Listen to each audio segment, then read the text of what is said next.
किसी भी जंग में अगर किसी का नुकसान होता है तो सिर्फ आम नागरिकों का होता है, और अगर उन्हीं नागरिकों में किसी का सबसे ज्यादा नुकसान होता है तो वो जंग में फंसे हुए वो बच्चे हैं जो अपनी खुशियां और बचपन दोनों खो देते हैं। ऐसे ही बच्चों और परिवारों की कहानी 2022 की फिल्म कैरल ऑफ द बेल्स में बताई गई है, जो 3 अलग नेशनैलिटीज के परिवारों के बारे में है। 1939 के दौर में जब सोवियत राज चल रहा था, तब पोलैंड के स्टानिस्लाव इलाके में दीना नाम की एक जूइश लड़की अपने नए यूक्रेनियन किराएदारों के आने का इंतजार कर रही थी, क्योंकि वो परिवार उसकी म्यूजिक टीचर सोफिया का है। उसी वक्त एक पोलिश सिपाही अपने परिवार के साथ पड़ोस में रहने आया, और एक तरफ जहां उसकी पत्नी वांडा यूक्रेनियंस के साथ रहना नहीं चाहती थी, तो वही उसकी बेटी टेरेसा की यासिया से दोस्ती हो गई। दोनों ही परिवार एक दूसरे से बिल्कुल अलग थे, पर अपने नए घर में आकर एक बेहतर जिंदगी की उम्मीद कर रहे थे। वांडा को उस म्यूजिक से भी तकलीफ थी जो जूइश और यूक्रेनियन लोग सुनते थे, पर सोफिया अपनी बेटी यासिया और दीना को गाना सिखाती रही। एक तरफ जहां घर के बड़ों के बीच कड़वाहट थी, तो वही बच्चे गाने के जरिए एक दूसरे के करीब आ रहे थे, और ये बात वांडा को अच्छी नहीं लगी। दीना की माँ ये सब कुछ देखकर परेशान होने लगी थी और चाहती थी कि उन दोनों परिवारों के संबंध बेहतर हो जाए। एक रात यासिया को सोफिया ने बताया कि वो बचपन में क्रिसमस के दौरान अपने दोस्तों के साथ पड़ोसियों के घर जाकर क्रिसमस कैरल्स गाया करती थी और हर कोई खुश था, पर आज की दुनिया में पड़ोसी एक दूसरे से बात तक नहीं करना चाहते। यासिया भी सोफिया जैसा बचपन जीना चाहती थी, इसलिए अगली सुबह वो सोफिया के बचपन के कपड़े पहनकर दीना और टेरेसा के परिवार के लिए कैरल गाने लगी। उसने टेरेसा के परिवार को अपने घर भी बुलाया, पर अपने पति और बेटी के कहने के बावजूद वांडा उस घर में जाना नहीं चाहती थी। सोफिया को जब पता चला कि उसकी बेटी ने टेरेसा के परिवार को भी अपने घर बुलाया है, तो वो समझ गई कि वो लोग वहाँ नहीं आने वाले। मगर अचानक उस रात वो परिवार उस घर में आ गया और यासिया, दीना और टेरेसा को साथ रहने का मौका मिल गया। कुछ देर तक तीनों परिवारों के बीच कोई बातचीत नहीं हुई, पर बच्चों की वजह से माहौल बेहतर हो गया जब वो मिलकर यूक्रेनियन गाना गाने लगे। उस रात के बाद सोफिया टेरेसा को भी गाना सिखाने लगी और वांडा की सोफिया से दोस्ती हो गई। सब कुछ ठीक हो रहा था, मगर कुछ महीनों बाद इलाके में बमबारी शुरू हो गई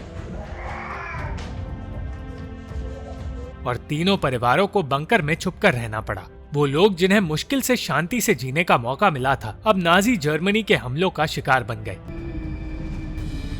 अगले दिन उन्हें विश्व युद्ध के बारे में पता चला और उन्हें एहसास हुआ कि अब उनकी दुनिया पूरी तरह बर्बाद हो सकती है। सोफिया बढ़ता तनाव देखकर डरने लगी थी, पर उसे अंदाजा भी नहीं था कि आगे क्या होने वाला है। एक रात कुछ सोवियत सिपाही वांडा को अपने साथ ले जाने लगे और एक बैग में अपना सामान और टेरेसा की कुछ चीजें लेकर वांडा को उनके साथ जाना पड़ा। वही सिपाही सोफिया के घर भी आ गए और टेरेसा को बचाने के लिए वांडा को कहना पड़ा कि टेरेसा सोफिया की बेटी है।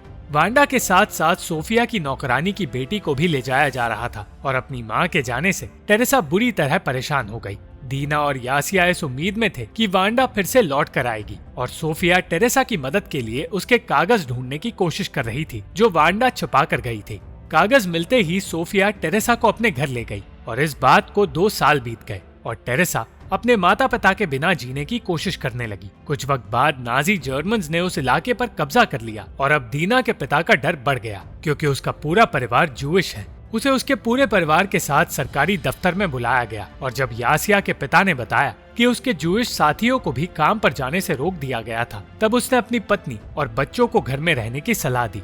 दीना की माँ ने उसकी बात नहीं सुनी और बच्चों को सोफिया के पास छोड़कर वो भी उसके साथ जाने लगी। पूरा दिन बीतने के बाद भी दीना के माता पिता घर लौटकर नहीं आए और सोफिया समझ गई कि उनके साथ कुछ बुरा हुआ है। कई दिनों तक कोई खबर ना मिलने के बाद एक दिन उन्हें पता चला कि जूइश लोगों को जर्मनी ले जाया जा रहा है, और अब सोफिया यही सोचकर रोने लगी कि दीना और उसकी बहन भी अकेले पड़ गए। टेरेसा के साथ साथ उन्होंने उन 2 बच्चियों की जिम्मेदारी भी उठा ली और वो दोनों जर्मन सिपाहियों से उनका सच छुपाने की कोशिश में लग गए। सोफिया को एहसास हुआ कि इस जंग में बच्चों को भी बख्शा नहीं जा रहा, इसलिए उसने सारे बच्चों से कह दिया कि जैसे ही उन्हें कोई सिपाही नजर आए, उन्हें बिना वक्त गवाए छुप जाना होगा। दीना की मदद से सोफिया को घर की वो जगह मिल गई जहाँ बच्चे छुप सकते हैं, और जैसे जैसे वक्त बीतता गया, दीना को समझ आने लगा कि उसके माता पिता शायद कभी लौटकर नहीं आएंगे। सोफिया ये भी सोचकर घबराने लगी कि जूइश बच्चों को छुपाने के इल्जाम में उसे और उसके परिवार को मारा जा सकता है, पर उसका पति मिखाइल हार मानने को तैयार नहीं था। उस रात कुछ लोग उसके घर का सामान चुरा कर ले जाने लगे। मिखाइल ने उन्हें इस बार तो रोक लिया, पर वो जानता था कि परेशानियां अब बढ़ने वाली है। अगले ही दिन जर्मन सिपाही उस घर में आ गए और सोफिया ने दीना और उसकी बहन को छुपा दिया। यासिया और टेरेसा के कागज दिखाकर उसने दूसरे बच्चों का राज छुपा लिया और इस बार मुसीबत टल गई।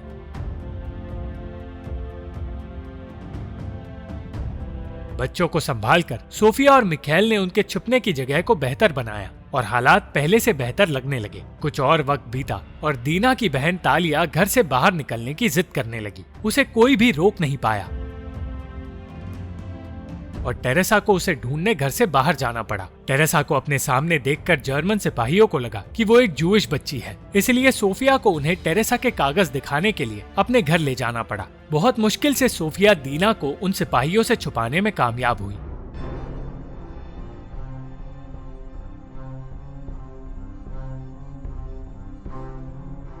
और खुशकिस्मती से उन्हें तालिया भी मिल गई, जिसे एक चूहे ने काट लिया था। इन परेशानियों की वजह से मिखाइल के काम पर भी असर पड़ रहा था और उसका बॉस उसे पैसे देने से इनकार करने लगा। सामने बैठे सिपाहियों से नफरत करने के बावजूद उसे उनके लिए गाना पड़ रहा था और वो ये बर्दाश्त नहीं कर पाया। तालिया की तबीयत बिगड़ती जा रही थी क्योंकि जूइश होने की वजह से उसे हॉस्पिटल भी ले जाया नहीं जा सकता था और मजबूरी में मिखाइल को चोरी छिपे कर्फ्यू के बीच एक डॉक्टर से मदद मांगनी पड़ी। वो गिड़गिड़ाता रहा, पर डॉक्टर ने उसके साथ जाने से इनकार कर दिया और जब वो घर लौट कर आया तो उसे पता चला कि तालिया की मौत हो गई है।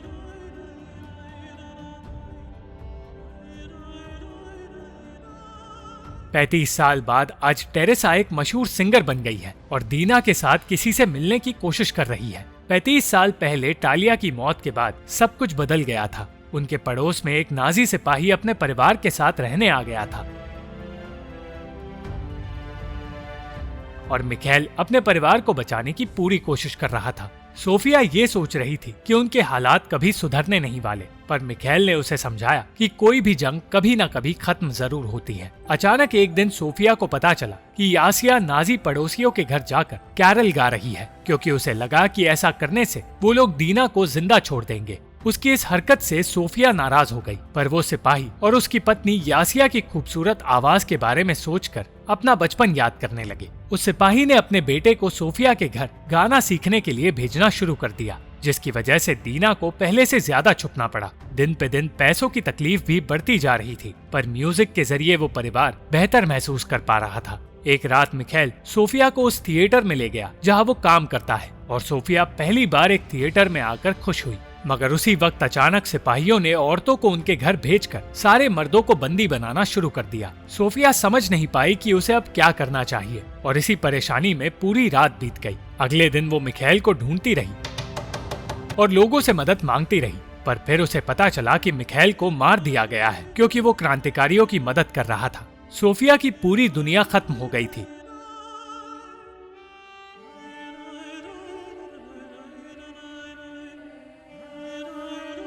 पर वो बच्चों को ये बात बता नहीं सकती थी। वो खुद को संभालने की कोशिश तो कर रही थी, पर उसकी हालत देखकर यासिया, टेरेसा और दीना समझ गए कि अब मिखाइल उनके माता पिता की तरह कभी घर लौटकर आने नहीं वाला।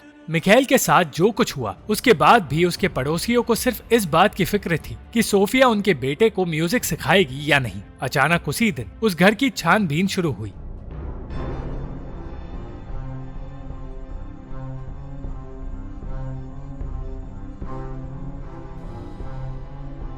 और दीना सिपाहियों के हाथ लगते लगते बच गई।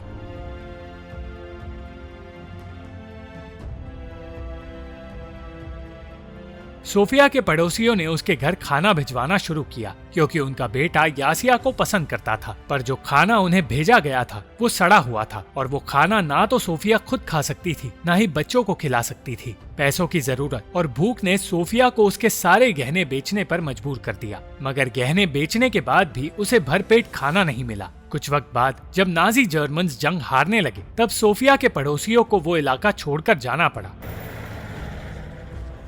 वो अपने बच्चों को बचाना चाहती थी, पर अचानक एक रात उन पड़ोसियों का बेटा उनके पास आ गया और कहने लगा कि उसके माता पिता गुमशुदा है। सोफिया उस रोते हुए घायल बच्चे से मुंह फेर नहीं पाई और उसने उस बच्चे को भी अपना लिया। दीना हाइंद्रिक नाम के उस बच्चे से नफरत करती थी क्योंकि उसके जैसे जर्मन्स की वजह से टालिया की मौत हुई, पर सोफिया ने उसे समझाया कि उस बच्चे को उसके पिता के पापों की सजा नहीं मिलनी चाहिए। अब उस देश के लोग आजाद थे और दीना ने भी हाइंद्रिक को माफ कर दिया था, पर ये आजादी भी कुछ ही देर के लिए थी क्योंकि अब रशियन सिपाही उन पर हावी होने लगे। उन्होंने सोफिया के बच्चों को अनाथ आश्रम भेज दिया और सोफिया को जबरदस्ती गिरफ्तार कर लिया। इतना ही नहीं, उन्होंने हाइंद्रिक को जर्मन होने की वजह से मार दिया और इस तरह एक और मासूम ने अपनी जान खो दी। घंटों तक सोफिया से उसके पति और क्रांतिकारियों के बारे में पूछताछ की गई और ऐसा सिर्फ इसलिए किया गया क्योंकि वो यूक्रेनियन है। पूछताछ करते हुए उसके साथ बदतमीजी भी की गई और वो ये बात बर्दाश्त नहीं कर पाई।